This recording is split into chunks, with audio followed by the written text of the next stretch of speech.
Hey, everybody, Jim Cummings here. And if Tigger were here, he'd say, thanks, everybody, for bouncing on in here and enjoying the show.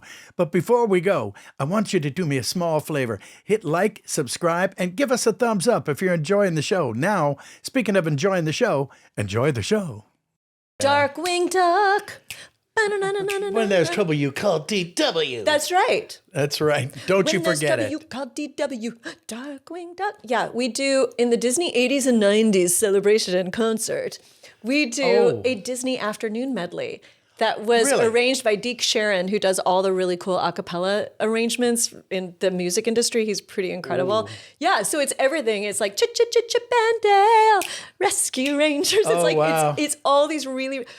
Those songs, again, like sophisticated, really good music. I agree. I like that about Disney. They're not, they're not I don't want to, no shame on anybody, but it's like, it's not Barney. Like they write sophisticated stuff, which by the way, all those Warner Brothers cartoons did too. I mean, all the classical music in Bugs Bunny, Carmen, opera and. I agree. Yeah. Excuse me. So. Yeah, it's those are great theme songs. I agree. Well, Disney, they came out with an album of, and I think I sold like 50,000. I think I got one. But it was all theme songs. Wow. It was all, when there's trouble, you call DW. Yeah. And chip, as you say, Chip and Dale. All of these are earworms too. Yep. And Goof Troop. Yeah. Yeah. Nasty weather. In a Disney afternoon. Yeah, we've got a whole... Yes, and I, myself, and Ed Gilbert, we were Baloo. God rest his soul, he passed away. Now I'm Baloo, and Louie, and we did those songs together. Friends for life, all kind of trouble and strife. It was, gosh. Do you just have a knack where you can just like, okay, now I'm going to be Baloo? Like, do you have to study what some of these guys did before? Like, well, okay, so here's a question for you. So Disney Character Voices brought me in to see if I could match to Paige for voice of Belle. Like I did a lot of like the toys that sang and stuff. I did Belle for that. But then Paige, ultimately, she's not a singer per se, right? Well, she was. She sang forever, and she's a Broadway gal. But she stopped. She stopped doing the voice of Belle. She's doing all of her art of Belle, which is she's amazing. Yes, she's a good friend. Is amazing. But anyway, so I had to go and audition, and I couldn't capture what Paige like. Paige is very Judy Garland to me. It's like the beast is there, and he's but it's like, but then I go too far to Judy Garland, and they're like, it's not Judy Garland. I'm like, no, it's Paige O'Hara. But I don't have that. I don't have that knack that you have. Like you just settle right into these different sounds. Well, I can't. Now I'll never be able to do it again. Yeah, that's it. I've jinxed it. No, for what it's worth, I think of it as sound first. When because every now and then someone will ask me to do a little seminar or sit in and do a course, and I think of it as sound first whenever you're doing that, and I always tell people if you clear your throat, if you cough, if you burp, I don't know, do something, cry, laugh, it has to sound like that character, do it, start from there. Because then you can sneak in the side door, perhaps. If you sound like Baloo laughing. Now I have a burr in my throat. But I did that to you, sorry. Oh, no. But it's just one of those things that you can kind of sneak in. And if you can sound like them snoring or sleeping or then you can... you find it. Yeah, you find it. From the side door. I love that. Yeah, and it seems to work, Yeah, Steve Bloom said, that's a good one. I'm going to write that down. So I guess... I found that it was disconcerting at the very beginning when I was doing Meg, just knowing like, I'm so used to being a stage actor where you really have your gestures and your facial expressions and I have to infuse all of this into my voice. And then I realized, because no one's going to see my face. And then I realized, honestly, past the 10th row, nobody can see my face. And I thought, and so everything I learned in voiceover about adding expression just audibly, like then transferred over to my, because nobody's seeing your face at the Hollywood Bowl. Your face is this big because their face is this big, Yeah. So, so just infusing emotion. I try and make lyrics when I talk to students. I go, try and make it onomatopoetic. Make it sound like what it is. Do you know? If you're saying the word love, like infuse it with what love is, and all of those kinds of things, which isn't necessarily a voiceover thing, but it's a singing thing. Yeah, that is. Yeah, sure is. To go from just singing a melody to like interpreting a lyric. Yeah. But Wow. voiceover was great training ground for that. I'd love to do more of it. Mm-hmm. Yeah. I don't do as much now. Yeah. Well, it seems like things are a little weirder now. I don't know if it's COVID or. Yeah. I think I used to book when you went into a room to audition because I'm pretty decent at taking direction. So like if, you Even just have people to are guess. looking down like yeah, this, yeah. I go, they- hey, would you like anything different? Is there anything, and then they would tell me and then I could adjust. But now I just feel like in my little recording device at home, like you're just guessing what they want. I don't really know what they want. I know. I was so sad when they started doing all these self-tapes because I always felt like I carried like a presence in an audition room, like You do. people like feel me. Like, you That's do. right. all right, Yeah. I can like agree. translate this energy right to you. And you can also read them and adjust. Right, yeah. Yeah. And then like the self-tapes, like we've talked about this so many times on this podcast, but like Yeah. the self-tapes is just, for me, you fall into the trap too of like, oh, I can do this again and again and again and again and again. And oh, I could tweak this part. And all of a sudden you're doing an audition now that should take 5 minutes for an hour. Yeah. It's like, oh God. Well, that's the thing too. And I don't know if you find this too, but even with the voiceover ones, I'll do like 20, I'll listen back. I'm like, oh, I could do that better. And honestly, the first one's always the best one. I know. Yeah. There's just something about it you can never capture again. In fact, my audition for Hercules, thanks for everything, Herc. It's been a real slice. Like that became her line. Mm-hmm. So I finally get the job. It's a year and a half later. I'm in the booth. They're like, okay, Suze, we really want you to capture like what you did at the audition. So they played me my audition back. I'm like, oh yeah, no problem. Well, thanks for everything, Herc. It's been a real slice. They're like, yeah, not quite. Like, let's listen to it again. For like 20 minutes. And then John and Ron, the two nicest guys. Oh they're my like, God. They're like, Yeah, okay, I know. thanks. Well, Thanks so they're much. like that. But then, no. Little bit. They're like, okay, thanks. And I so knew, like, I did not give them what they wanted. They wrote software to eliminate the traffic noise from New York City from my audition tape. And they used my audition in the movie. No Wow. kidding. The scene where Herc meets Meg, scene right after yours. Wow. Well, thanks for everything, Herc. It's been a real slice. Wonder Boy. That whole scene is my audition. Wow. Which I say No because kidding. either I'm such a great actress, I nailed it the first time, or I'm such a crappy actress that I couldn't do it again. Oh yeah. Oh my Yeah. God. But but to what you were saying, Chris, like it's 100% walking in the room, and you can't they're not going to get as good of actors or performances with self-tapes as they would in the room, because part of what this is the interaction, and it is the energy. And it's like, there's something interesting about this guy. Acting is reacting and giving too. That's right. Yeah. And now we're all in a vacuum. Yeah. Yeah. And especially with like beginning actors too. Like I've seen on a couple occasions, somebody who gets cast and then they show up on set and it's like, oh, like deer in the headlights, it's That's like, interesting. oh, everybody's watching me now. And like, they can't do what they did in the audition. They only know how to self-tape. Right, exactly. Yeah, and it's like, Wow. okay. And then it gets awkward, and then they're getting in their own head, and then they can't, it's all bad downhill from there. Yeah. And so many times you hear like, that's hard I to don't know what see, too. how did you find It's this really guy? hard. It's you like, feel bad for them. It's Yeah, like, you oh, do. man. like, how did they find Tom Hanks? And it's like bosom buddies. This guy just walked in the room and there was just something about him. I'm like, that's right. Right. Would that have been true on a self-tape? I don't know that it would have. I don't know either. Do you know? Yeah. Yeah. Do you have any memorable experience from on stage and an audience member, like something like stuck to you from that? I mean, every audience has its own personality. So like the most important character in any play is that day's audience. And different audiences at different times of day have different personalities. Whether it's a Wednesday matinee and they're mostly older, or, whether it's a weekend, or whether it's a Friday, they've worked all week, they had too much to drink at dinner, and, they're a little, so every audience has its own personality. I do love when I catch the eye of somebody. So there's an actor named Brian Stokes Mitchell, who's a big famous Broadway actor. He's a buddy of mine. Oh, me too. He was a California raisin.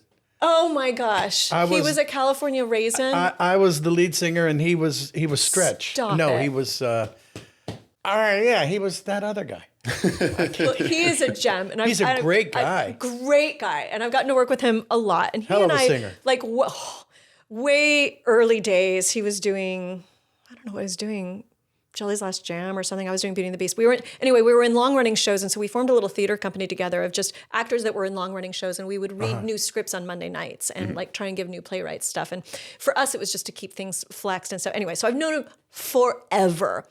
So I was doing a play called Triumph of Love, and my first entrance, it's all, this whole opening number leads up to this entrance, and I come through a trap door right at the foot of the stage. And Broadway houses are very, very small. They're not these big theaters that people are used to here. Yeah, that's right. They're very intimate. And so this whole song ends and da-da-da-da-da, and then I pop out. And Brian is here, like in the front row, center seat. Literally, I could have kissed him 6 inches in front of me. And it's like, it threw me so completely. And he's like, I am so sorry. I am so sorry. He's just looking at me. I'm so sorry. I'm like, and I move on. But that's the one that makes me laugh the most. Oh, Jesus. It's like, I will never forget that. But and like what you were saying about Jody, I moved on because because there's no second take. Yeah. But he was mortified the entire play because he was literally in the lights. He was so close to the stage. He was in the spill and it's like, so sorry. I didn't know this was my scene. Oh, God. But in Beauty nice and the and Beast, comfy. That yellow dress. So the yellow dress they made for me was like, I don't know, $45,000. It's in the Smithsonian Museum. Like it was more than I made that year, Wow. that yellow dress.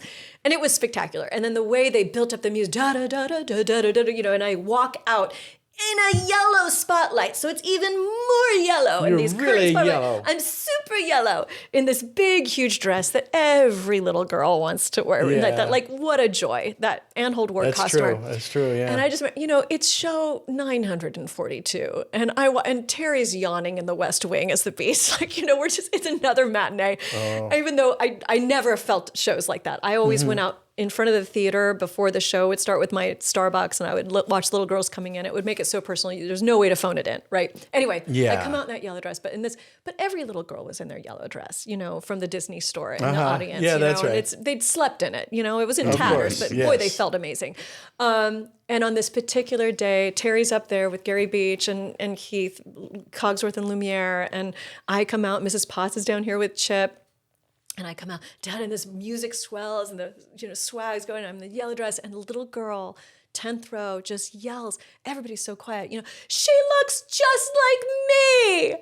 And it was the greatest moment too cute. in my performance career. Because if you ever wanted to know why you were there, and everybody in the audience felt the same way, we all laughed. Terry laughed. Mrs. Potts laughed. Like the whole play stopped. Yeah. And we just we were all delicious. in a room together. There's 1,500 people there. Yeah. There's 50 of us on the stage, and we're all sharing in that moment. Yeah. It's like that is what you don't like. That is live theater, and that's girl precious. Felt beautiful, and she was. Yeah. And bless her parents for just supporting that, Wow. Yeah, no kidding. And so things like that would happen that I just loved. Little girls would talk to me, Psst, Belle.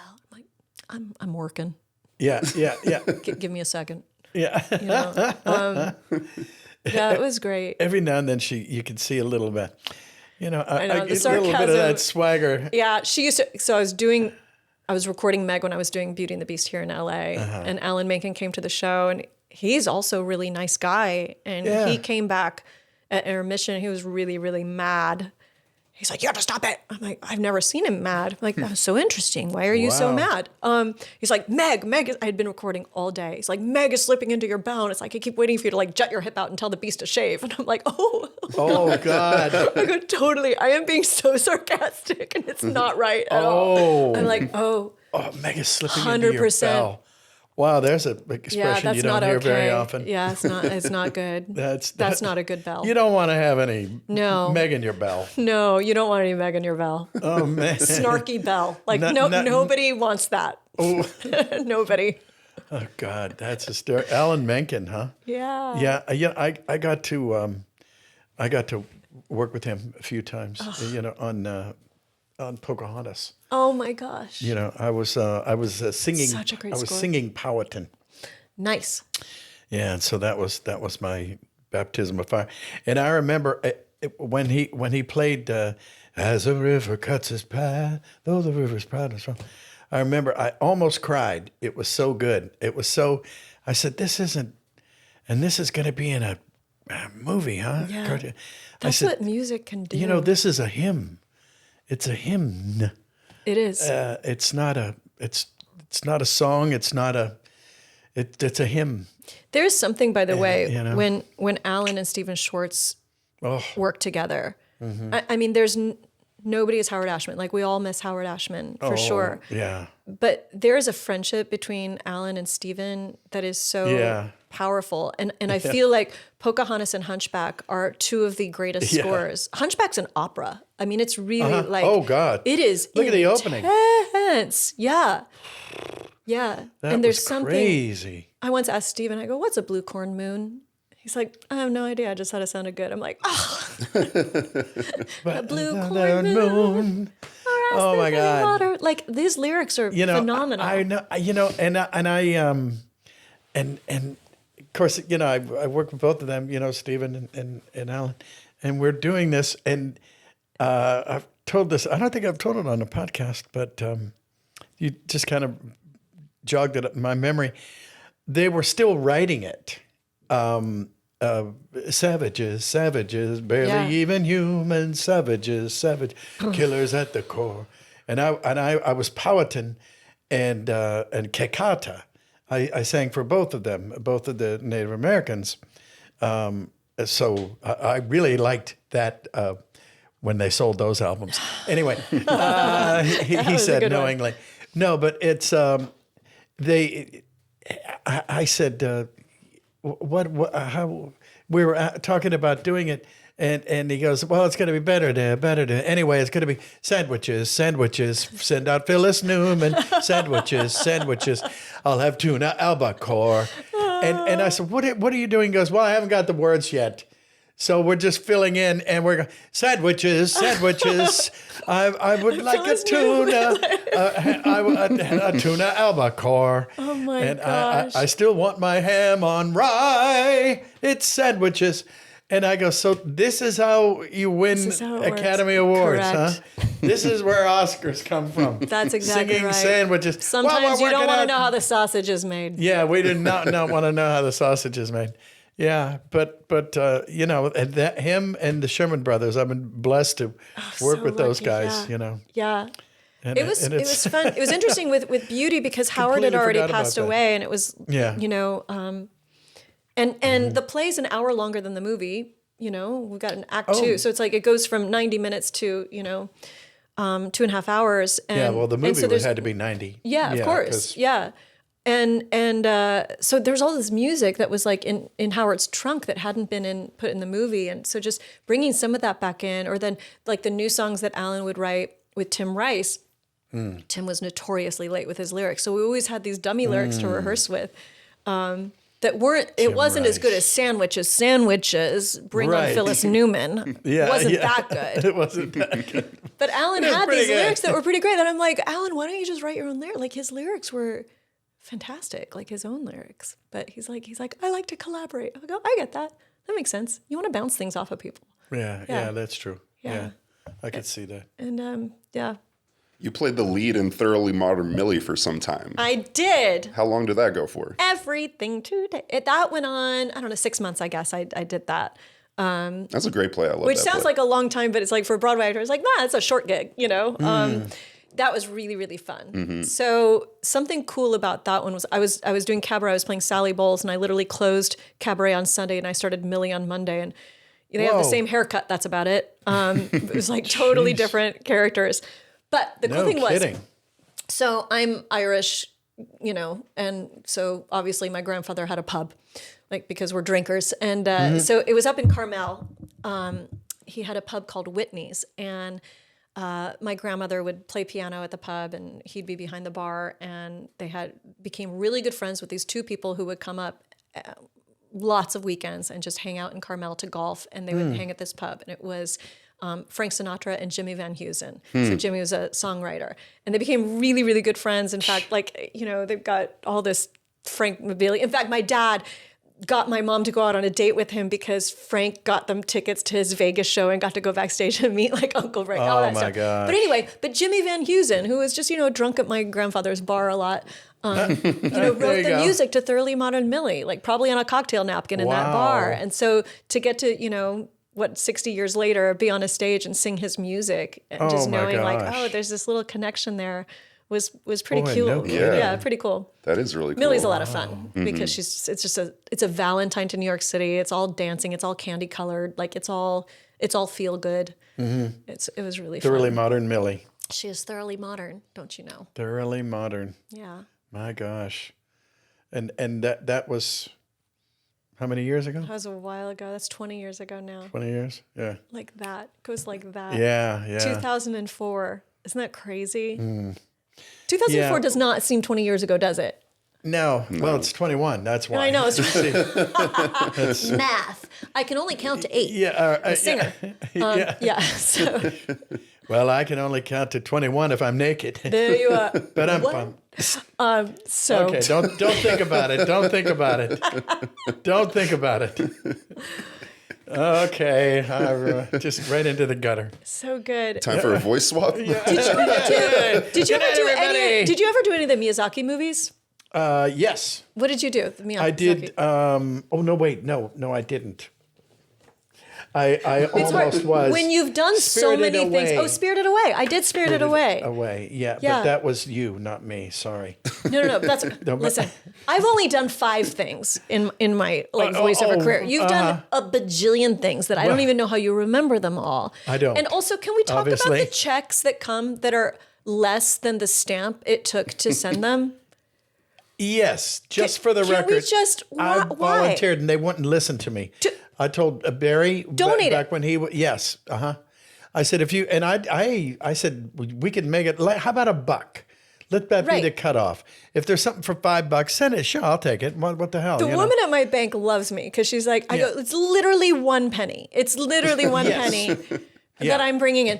But here's, and I'm sure people And would there's a bar of abuse residuals. this. Are you But familiar it's- with it? What? Oh, don't yes, thi- I do know residuals. Okay. Yes, yeah. You get a free drink. Yeah, you take it in. And I've had 4 checks for $0.00. Are you Because kidding? it was time to pay me, but they didn't owe me anything, so they paid me nothing.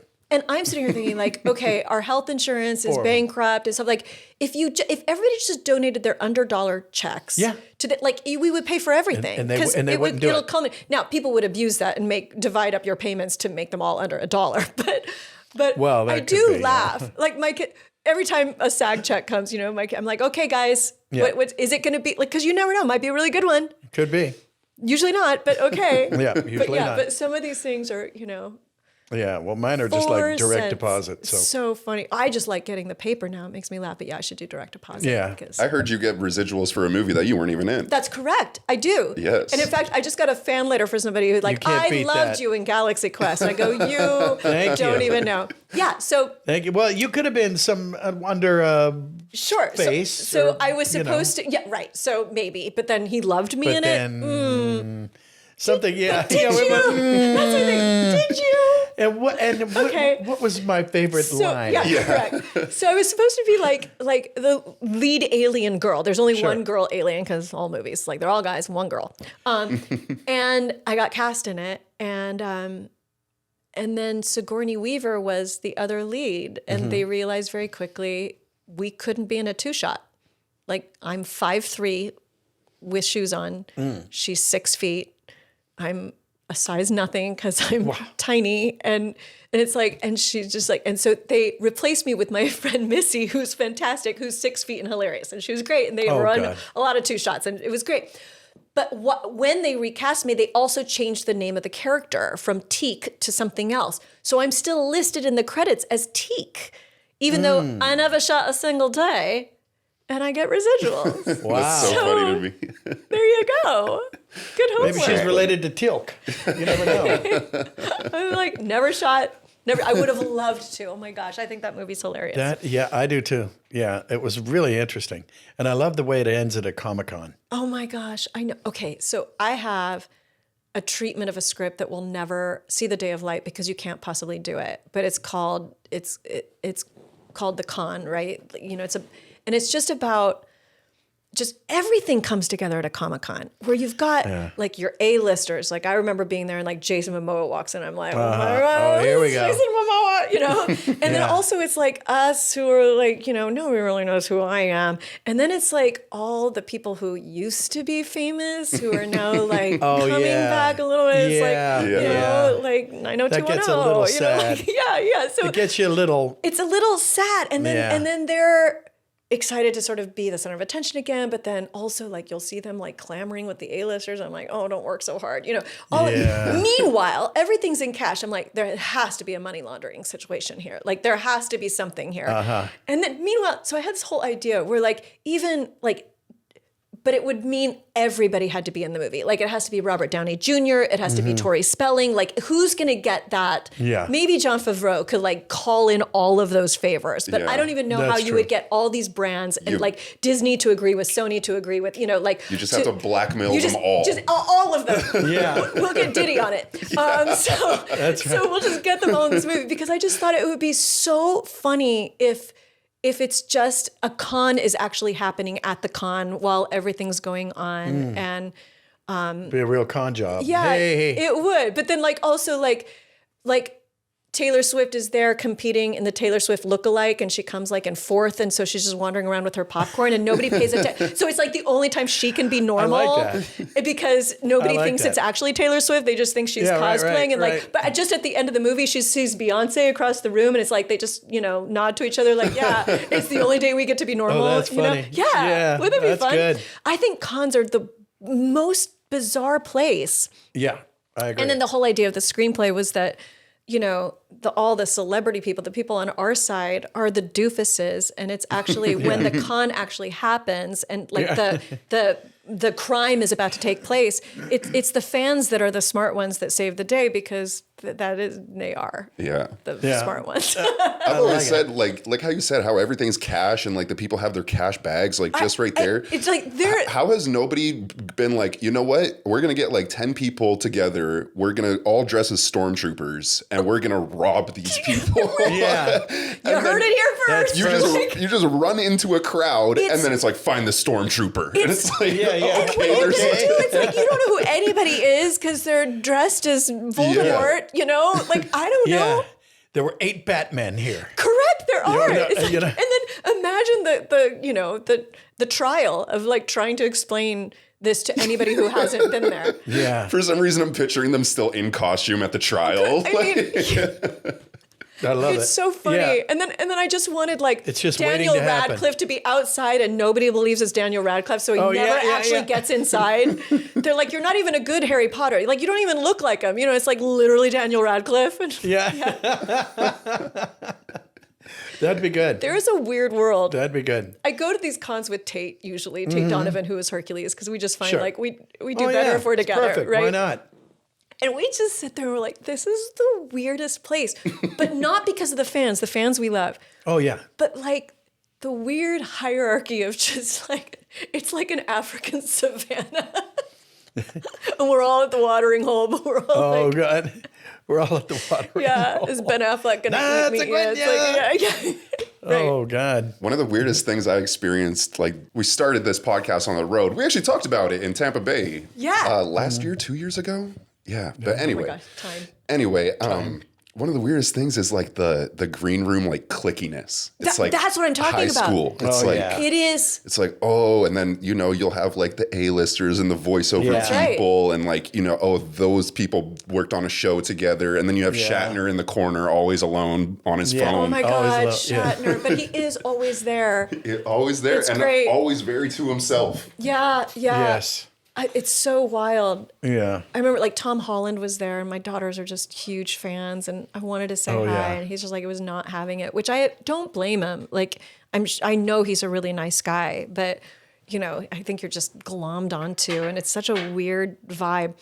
But it's fun as the voiceover artist because we're not expecting anything. And then it's fun to be with the princesses because we just call ourselves the menopause group, like we're just, it's Linda and Larkin, it's, it's Paige and Jody and me. And we're just like, and we don't take ourselves Anika's seriously at all. Yeah. Anika maybe, like Irene's never there. Anika maybe, like Mingnan, she's never there. Like, we're not cool enough for those girls. Yeah. Anika does D23. I love Anika. Yeah. But I've never seen her at a con. Oh, yeah. Well, I've only seen her at Disney. At D23, yeah. Yeah, D23. Yeah. Now that you mention it. No, even in the she Princess... travels with a squad. Yeah, and even in the Princess franchise, there's a hierarchy. A publicist. Every time I've seen her, and they're always like, Susan, do you need hair and makeup? I go, will not help. Like, I just, no. I don't want to sit in a chair. Like, no. Yeah.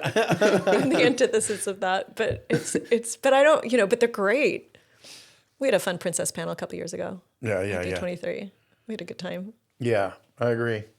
Yeah, well, I like doing those. I guess now that COVID's over, we're all back. Oh my gosh. Yeah, that was a weird navigation. Mm-hmm. What's that? That's where Jody helps me. Jody calls me. She's like, okay, what are we doing about this con next weekend? I go, with COVID. I go, I don't know. There's no rules. Nobody has told us what to do. Yeah. I don't know. Like, really? Is that plexiglass going to do it? Like, really? Oh, yeah, that's not I don't know what's going on. So. How about when there was the strike and certain actors wouldn't sign their... That's what Jody called wouldn't about, sign was their actually photos. the strike. Yeah. They would be at the convention, but it'd be like, I'm not signing anything with that cartoon because that would be against the strike. So here you are punishing a fan who, by the way, is spending money they shouldn't be spending. Because the truth is, people, you meet me at stage door, I sign it for free. Like, I don't... it was hard to convince me to start that anyway, but I get it. But it's a thing, and everybody's and it's one-stop shopping. It's really fun to see everybody. Everybody's dressed up. I love the atmosphere. But me too. But yeah, that whole thing with the strike. Oh, that was such a pain in the ass for the podcast too, because people were like, "Yeah, I'd like to, but like, I don't think I can," and like, I couldn't talk about anything that I've done. And it's like, yes, you can. Like, so what are you talking about? Yeah, they were very precious with it. Very precious. We were writing a show for the Bowl right during that strike, which was it's not union affiliated, the Bowl, as far as writers. So it was like it was okay to write this show, but our actors were singing music with the animation behind them for all these movies against Disney's being are we promoted? Is that promotion? Like, that was the whole thing. You couldn't promote movies for any studio that hadn't signed the deal. And it was all this just stupid stuff of like, is this show even going to happen? So we were celebrating 100 years of Disney animation. So, 1923 to, 2023. That's worth a mention. Yeah, and we didn't even know if it was going to happen. And we just had to sit and wait and watch and know that, like, okay, we're not the first Bowl show this summer that has a movie involved, so we'll watch and see what happens. Yeah. But I remember the day, I remember the exact minute that the strike ended, because we were doing the podcast. We were over at the W Hotel in Hollywood. Yeah. Oh. And we had a suite. We were doing the podcast in there, and Zachary Levi was coming on, and we're sitting at the bar. We're having a drink up at the rooftop. He comes in, he sits down, has a drink, and then he pulls out his phone. He's like, "Oh, the strike just ended. Oh, perfect. I can talk about whatever now." Oh my gosh, and I was like, exactly. "All right, perfect." Oh my Wow. gosh. Yeah, that's right. I remember that. Yeah, that was a good day. That was one of my favorite days on the podcast. Yeah, and Ron was here. Yeah, Ron Perlman. Oh. Yeah. Barry Gordon, Ron Perlman, Zachary Levi, and Jess Harnell all in the same day. Okay, Jess, another one who's done everything. Yeah. Yeah. Literally everything. Yeah, he's great. He's an old buddy of mine. He's I've done some of those. the most amazing singer on the planet. Is that right? Oh, Jess He Harnell? looks like it. Jess He looks Harnell? like he belongs in Nashville. Oh. Yeah. Yeah, he's He does such a good cover for Journey, I want to say. Oh my gosh. Oh yeah, I remember they're doing this, like, have you ever That's seen high. the Twisted Exactly. Tunes? You know how they do like the scripts with the different... That's what I've done with Jess. Yeah. Yeah. And they're playing this song, and it's like a medley, like mashup. And I'm like, I never knew Journey did this. Like, what in the world? And Jim's like, that's not Journey. That's Jess. And I was like, no, I'm pretty sure that's Journey. Yeah, that's He's like, Journey, no, yeah. trust me, that's Jess. That's I was Jess, like, what? No way. I had no idea. Yeah. See. Yeah. All right. He's amazing. Wheels are turning. Yeah. Yeah. Well, They sang in Abbey Road last year. Yeah. Jess, Jim, Ron. Would you record? Ron. we did the same thing the Beatles Rob. did. Oh. We sang Beatles songs. Nice. That's Yeah, incredible. we really did. Yeah. I was John. John. Yes. Oh my God. If you were red tonight. Yeah, it was great. We had just an absolute ball. Oh my gosh, that's Because amazing. the world That piano's still there. It's out of tune, but it's yes, still it is. there. And I played all over it. I touched every key. Oh my And gosh. every I was running around just, I love it. Did Yeah, you do we the were sitting there. crosswalk? Did you annoy all the people driving cars and do the crosswalk? Yeah, you have to. You can't not had do that. To do it. And we were all being very cool. And Jess Harnell, Rob Paulson, myself, Peggy was there, your mom. It was just a magical day. And halfway through, you're there, and you're just kind of. And I wasn't trying to be cool. I wasn't trying to be anything, but I was just trying to. Okay, well, we're later on. We'll go to this convention in a couple days, and now we're here at Abbey Road, and we're here. Wait, where are we again? We're at Abbey Road, and then you look around, and I looked over, and I remembered from Let It Be, from the movie Let It Be, John and Paul were sitting on. I think they were sitting next to a stack of tables. And they were all sitting around, and Ringo was over there, and Paul was sitting on a thing, and he had his guitar, and John was sitting over there, and I go, that's where he was sitting. No, I mean, that's like actually where he was sitting. This is, Yeah, it's they hallowed didn't ground. move anything. No. It didn't look like they moved it, and because then you're going back to your memory bank. John was sitting there, Paul was sitting here, and then it's just. And I teared up. It snuck up on me. I didn't even know. And next thing I know, I've got these big tears coming down my face, and I go, "This is really good," and it just got But it's to me. hallowed ground. I mean, they created something in that Yeah. air, in that space right there. And the damnedest thing is amazing. you walk out of that room, and they didn't have. Which I can't believe, but they didn't have something called an echoplex. When I was a singer in a rock and roll band, we had an echoplex, and it was the thing that makes Robert Plant sound like Robert Plant. Way down here, that. And they didn't have one. That wasn't invented yet. But you walk into this room, and it goes. Acoustics, yeah. I'm like that, and I'm going, what the hell? And they go, well, this is where they would come in and say, if she was red tonight, boom, boom. And I'm going, wait, the Beatles, so they stood here and sang those songs, and they just hauled in the mics from the other room. Because the sound, the bounce. And it sounded so good, and it was an organic. It was unbelievable. I'm sorry, it wasn't auto-tuned? Yeah, no, it was. No, it I was just real. couldn't believe it. No, Couldn't believe it. Again, the stars aligned the echo with them. There was you had heard all that room, and it was just magical. And it was carved out of a piece of rock. It was rock. The whole freaking room was a rock. And I'm going, how could this be? And there were columns. There were like 5-foot columns of rock sticking up. And I said, what are these, sound baffles? And the guy's going, yeah, I guess. And I go, how the hell can this be? Let it be. Yeah, see what I mean? And but it was that iconic sound. Unbelievable. There's something when you go into a room that has like the perfect acoustics. The Disney Music Hall is pretty amazing, standing center stage, and you can just whisper and you hear it back to yourself because it's like the acoustics. The room is so tuned so beautifully. Yeah, It's the pretty room wild. is tuned. They tuned the room. Yeah. Yeah, isn't that crazy? Ooh. Crazy. Yeah, that's not bad. Yeah. That's nice work if you can get it. Yeah. Well, we have to start wrapping things up here, do. we have a game. Sure. We have a game that we play. Okay, I'm going to be terrible. Ready? A voice swap game. Okay. So this is how it'll work. Jim will do one of his voices. Let's not do. Actually, I don't know. You pick.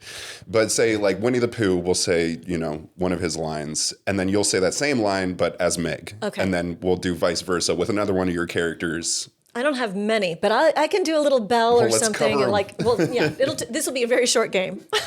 We usually only do like 2 or 3. Okay. Now, if I should have You won't looked know, up I've got- Nessa's line. Yeah. Oh. Nessus. He was. Hold on, do another one. I'll look it up. Okay. All I can remember about Nessus is Jim Wood's line of like, no, I'm the river burying less, because you were supposed to be the river. Oh yeah. Yeah.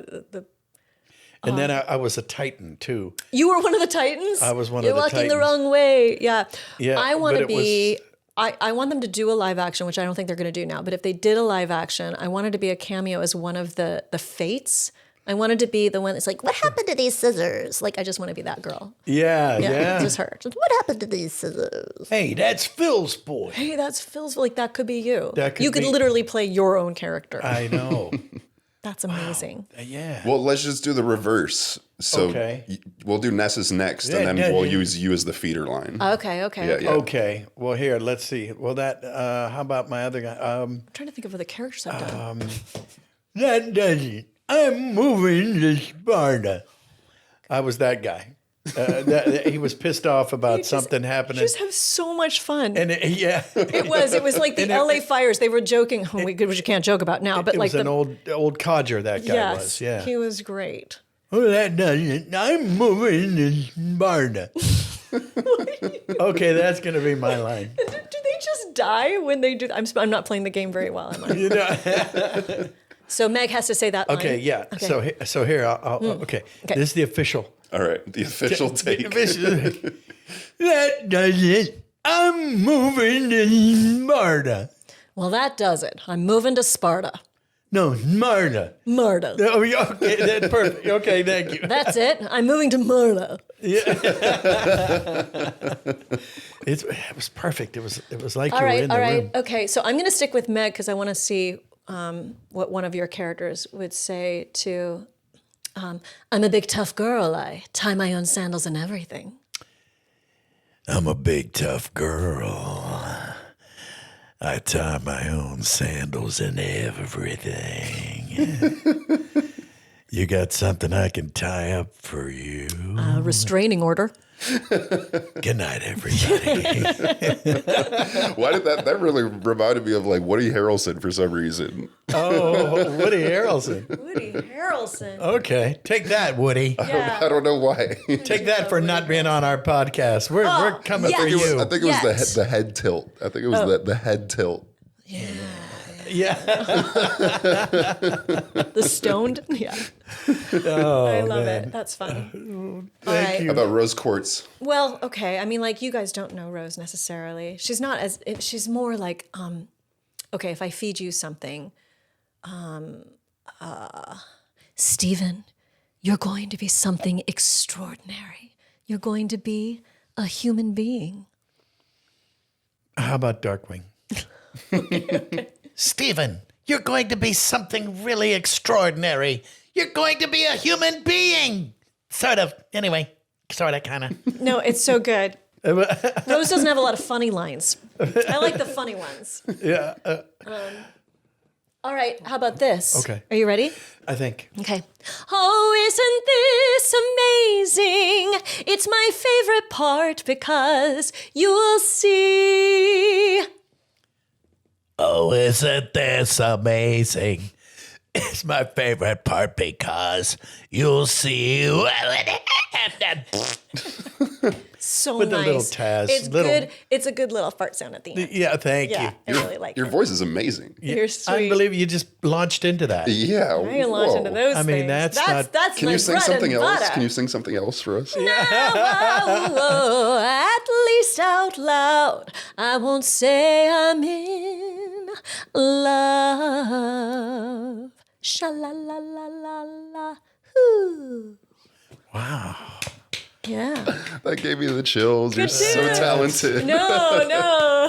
It's just the hard thing with me is like, okay, the Miyazaki movies I did, like, first of all, a lot of my stuff is just really like, or, I did Spirited Away and Yes. that's where they're like, we just want you to sound like Meg. I'm like, no, all right. So everybody sounds the same. A little bit. And whenever you do that, you kind of turn into her. Yeah, I do. A little get a bit. kick Yeah. out of that. I do get to I've been enjoying that this whole time. It's fun. It's fun. I did an episode of Amphibia, I guess, where I got to be like sort of like a Bette Midler kind of old Judy Garland, you know, what was her name? Frogers. Sophie Tucker. She was just, you know, she was like a dame, you know, she just talked like this a lot and everything was like that. And, you know. Oh, yeah. It was like an Ethel Merman. Yeah, she was total Ethel Merman.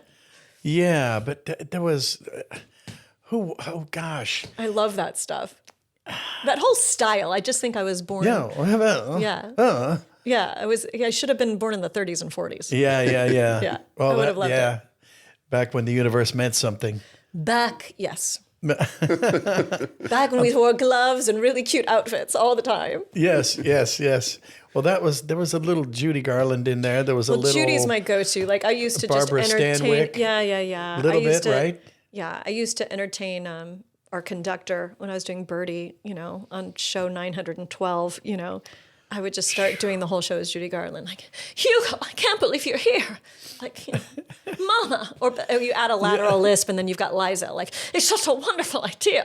If we just. Liza. With a Z? Liza with a Z. Bless her. Yeah. She came to see Millie.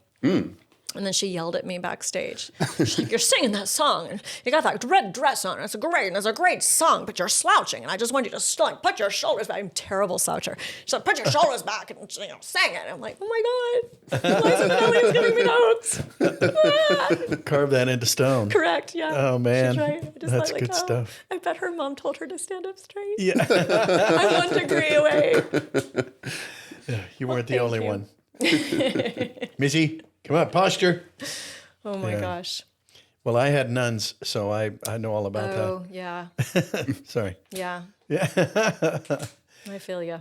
Oh. I had ballet teachers. Yeah. Same thing, Yeah. Same thing. only different. Thank you But so here much. I am. Oh my gosh, you guys, thank you for having me. Yeah, that was I really awesome. appreciate it.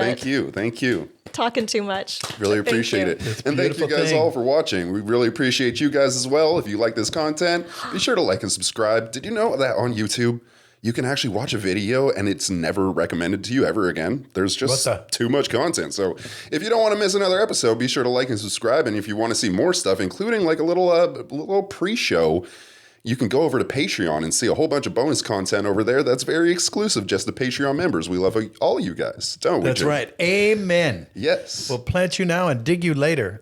Absolutely. And don't forget also merchandise, Shopify, Jim Cummings Closet, and check the link in the description for any upcoming conventions that Jim will be at. Please do. Really appreciate it. Once Come on again, down. Susan, thank you so much for being here. We'll see you in the next episode. Boom.